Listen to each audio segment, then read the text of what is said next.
dans la joie, il faut retourner au ciel. Apocalypse, chapitre 12, nous dit quoi? Nous dit 12, réjouissez-vous, c'est pourquoi réjouissez-vous cieux, vous qui habitez dans les cieux.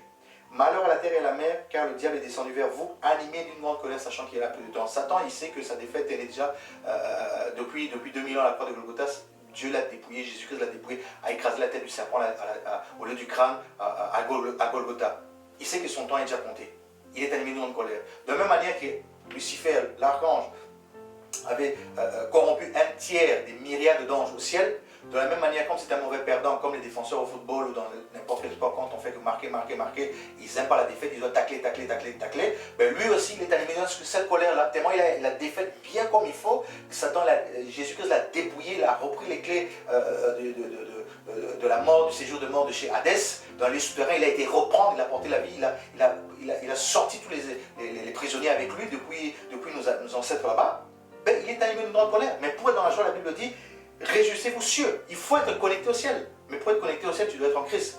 Parce que tous ceux qui reçoivent Jésus-Christ dans leur vie, dans leur cœur, sincèrement, même s'ils ne vont pas dans des bâtiments d'église, tout ce que vous appelez, mais sincèrement, ils se repentent de leurs péchés, ils acceptent de recommencer leur vie à Dieu, automatiquement, ils sont assis dans les lieux célestes en Christ. Ils marchent dans le monde ici, mais leur GPS, leur connexion se fait là-bas sans Bluetooth, sans Wi-Fi. C'est pas les Wi-Fi, c'est pas le Bluetooth de ce monde. C'est autre connexion, en direct. Tu n'as pas besoin de fusée, tu n'as pas besoin de Concorde, quelle que soit la rapidité de l'avion que le monde dans lequel nous sommes vont te sortir. Tu n'auras jamais cette rapidité de connexion. Parce qu'il est avec toi partout où tu vas. Il te guide partout où tu vas. Il te fait éviter tous les obstacles de l'ennemi partout où tu passes. Mais si tu veux te réjouir, la Bible dit, sois connecté au ciel, sois du ciel, ne sois pas de la terre. Parce que la terre ici est dirigée par Satan. Et pour te fortifier encore, il y a un dernier passage que je vais prendre ici, qui est dit dans Hébreux. Verset 12. C'est pour cela aussi que Jésus, c'est pour cela que Jésus aussi, afin de sanctifier le peuple par son propre sang, a souffert hors de la porte du camp. Sortons donc pour aller avec lui hors du camp en portant son opprobre, car nous n'avons point ici-bas de cité permanente, mais nous cherchons celle qui est à venir. Notre cité, elle n'est pas terrestre. Notre identité, oui, à la commune, à la mairie, on a une identité par rapport à un numéro national, un numéro de sûreté. Quand tu décèdes, la commune te sustrait et tu disparais. Tu es dans les registres des morts. Il y a des vivants qui apparaissent, mais tu n'existes plus. On a une commune au ciel par rapport à notre cité céleste où nous sommes inscrits, où Dieu nous a inscrits pour ceux qui l'acceptent comme Seigneur et Sauveur. Et il reviendra. Lorsqu'il reviendra, il viendra sauver, il viendra sauver tous ceux qui lui auront donné leur cœur, et puis malheureusement pour juger ceux qui auront endurci leur cœur. Et c'est pas ce qu'il veut pour nous. C'est pas ce qu'il veut. Il dit, car nous n'avons point ici-bas de cité permanente, mais nous cherchons celle qui est à venir.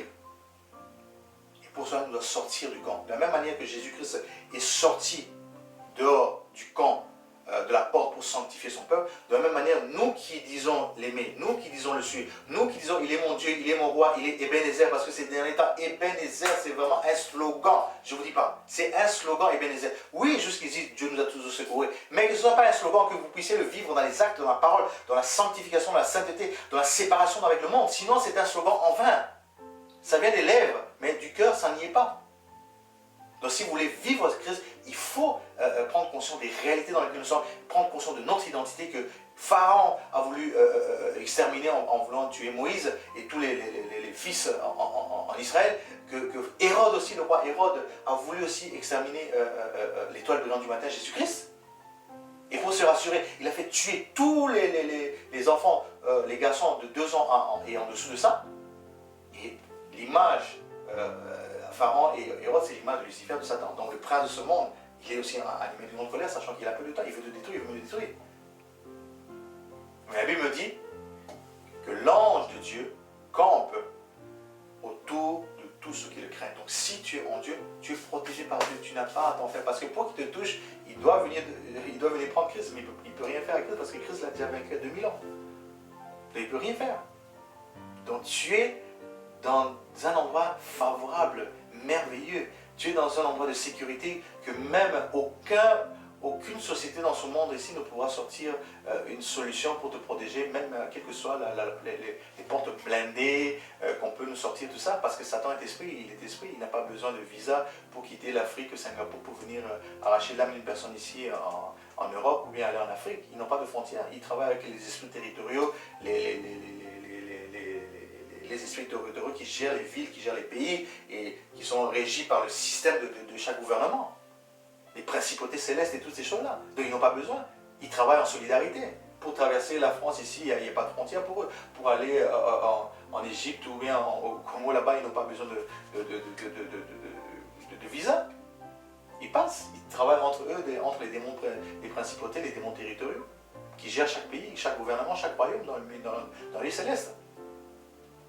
C'est comme les parents qui ne prient pas, qui aident les enfants. Vous glorifiez, vous avez des beaux enfants, comme moi aussi j'ai des enfants par la grâce du Seigneur, tout ça. Mais si tu ne pries pas, si ta vie n'est pas au Seigneur, mais tes enfants là, tu sais ce qui se passe la nuit par rapport à la ville, à la commune, la région là où tu habites, les démons qui gèrent la commune, qui gèrent le quartier là où tu habites, que ce soit en Europe ou en Afrique, c'est la même chose, c'est encore pire parfois ici. Tu sais les démons là qui circulent la nuit pour chercher les étoiles, qui sont tes enfants, qui sont les beaux bébés que Dieu t'a donnés. Tu sais comment ça se passe? Toi qui ne veux pas comprendre que tu dois donner ta vie à Christ, c'est pour que Christ puisse être ton gardien, ton protecteur. Tu sais ce qui se passe? Peut-être toi tu n'auras rien, mais l'enfant là qui est venu avec une étoile, cet enfant là, parce que les enfants quand ils viennent dans la famille, quand vous regardez bien, parfois ils apportent la paix, parfois ils apportent une restauration dans le couple, parfois ils apportent une certaine équilibre que les parents n'avaient pas avant, parce qu'ils sont envoyés comme des anges dans les familles. Des messagers. Et nous, on minimise ces réalités-là. Jean l'a dit ici dans Apocalypse. Apocalypse ici, chapitre 1er là-bas. Quand Jean a eu... Oh, c'est merveilleux. Jean a eu la grâce de la part du Seigneur d'être ravi au ciel pour recevoir la signification des rouleaux. Apocalypse 6 qui est l'action de ôter le voile qui nous a enfermés dans l'ignorance, qui nous a empêchés de comprendre les choses, les mystères de Dieu. Apocalypse chapitre 1er, verset 20 là-bas, 19, il dit « Écris donc ce que tu as vu, ce qui est et ce qui doit arriver ensuite. » Donc Jean a été ravi, et il a vu les choses. C'est le mystère des 7 étoiles que tu as vu dans ma main droite, et des 7 chandeliers d'or.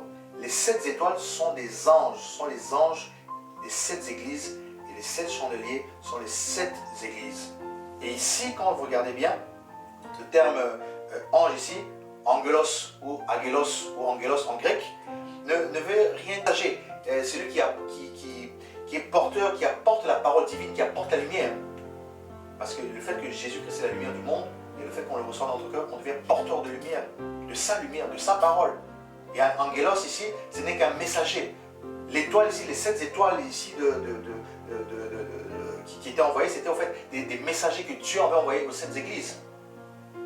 Donc c'est là on doit comprendre, on est des messagers envoyés par Dieu depuis le ciel pour venir assujettir le monde avec son gouvernement maléfique et satanique, pour éclairer le peuple, pour apporter la lumière, pour apporter la paix dans les cœurs des personnes qui sont troublées. Je parlais à un collègue qui est un médecin depuis 30 ans ici en Flandre, ici. Il me disait qu'il a 60 ans aujourd'hui, mais il me disait qu'il pensait qu'à 60 ans, il allait avoir de moins en moins de travail, mais il se rend compte qu'il a de plus en plus de travail parce que les gens ont de plus en plus de problèmes sociaux, les gens ont des problèmes psychologiques, des problèmes psychiques, les gens deviennent en plus déséquilibrés, les couples divorcent de plus en plus. Le médecin néerlandophone ne comprenait pas, il me disait je ne comprends pas, j'ai de plus en plus de travail alors que je pensais que j'allais peut-être avoir moins de travail, parce que les gens ont plus de problèmes psychologiques, ça veut dire des problèmes spirituels à cause de la non-connaissance, de la méconnaissance de leur identité et de l'étoile qui sont réellement.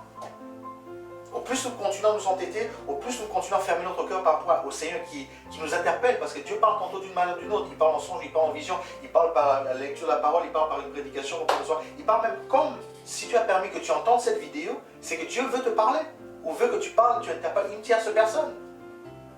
De la même manière que Dieu m'a éclairé, et comme Dieu n'est pas égoïste, Dieu est un Dieu de partage. Et je voulais juste partager cela pour que ceux qui ne comprenaient pas qui ils étaient réellement dans le royaume de Dieu, quelles étoiles ils ou elles étaient, puissent se comprendre aujourd'hui. Chacun a reçu sa mesure, chacun a reçu son talent. Une étoile diffère d'une autre, mais nous sommes tous des étoiles, telles que Dieu avait parlé. Mais ces étoiles-là retourneront de où elles sont venues. Mais tu peux aussi ne pas retourner si tu n'écoutes pas la voix de ton Créateur, de ton Constructeur, de celui qui t'a créé. Que Dieu nous interpelle, que Dieu nous assiste, que Dieu éveille notre conscience par rapport à qui nous sommes réellement. Et là, nous pourrons être plus efficaces, plus performants, nous pourrons comprendre encore mieux notre mission sur la terre ici. Que Dieu vous garde, que Dieu garde vos familles, que Dieu nous assiste davantage dans ces temps difficiles, parce que les temps deviennent encore difficiles plus qu'avant. Nous voyons tout le chaos qui est en train de se faire dans le milieu politique, dans le milieu économique. Je ne vais pas rentrer dans ce thème aujourd'hui, mais vous-même vous le voyez, vous entendez dans les médias ce qui se passe. Tout ça doit nous parler. Tout ça doit nous parler.